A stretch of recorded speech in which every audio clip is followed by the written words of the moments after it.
नमस्कार दोस्तों, टेरी news India 1.0 में आपका बहुत बहुत स्वागत है।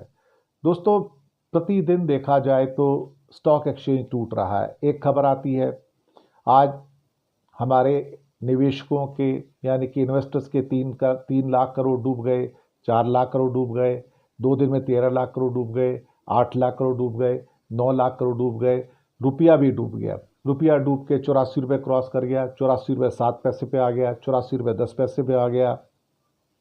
अंतर्राष्ट्रीय हालात बहुत बुरे हैं। इन अंतर्राष्ट्रीय हालातों के अंदर क्या किया जा सकता है, जिसे क्या कहते हैं कि पूरा का पूरा आरबीआई लगातार सोना खरीदने में लगा हुआ है। लगातार सोना खरीद रहा है। क्यों सोना खरीद रहा है? इसलिए सोना खरीद रहा है भाई कि उसको अब श्योरिटी नहीं रहेगी कि दुनिया में हमारे रुपए की कुछ कीमत बचेगी नहीं बचेगी। तो अपनी सेफ्टी के लिए बुरे दिनों के अंदर अगर दुनिया ख़त्म होने पे आ गई, किसी ने एटम बम वगैरह कहीं पर डाल दिया, तो उसके बाद तो भैया दुनिया में कुछ बचेगा नहीं। पूरी इकॉनमी, पूरी जनता, पूरा देश बर्बाद हो जाएंगे।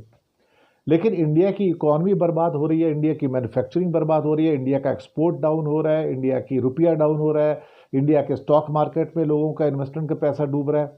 अब क्या कहा जाए, एक ही खबर रोज आती है और जो इन्वेस्टर हैं वो बेचारे परेशान हो रहे हैं कि भैया जी हमारा क्या होगा। लोग पूछते हैं कि हमारा क्या होगा, लोग कहते हैं इसके ऊपर प्रोग्राम बनाया जाए कि क्या होगा।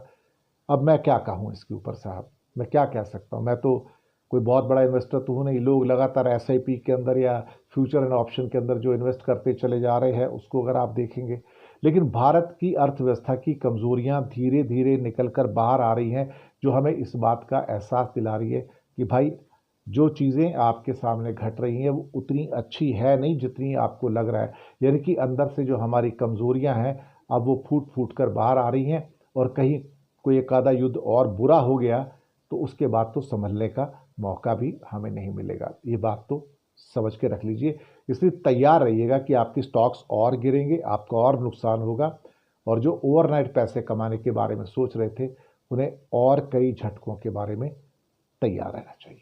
शुक्रिया।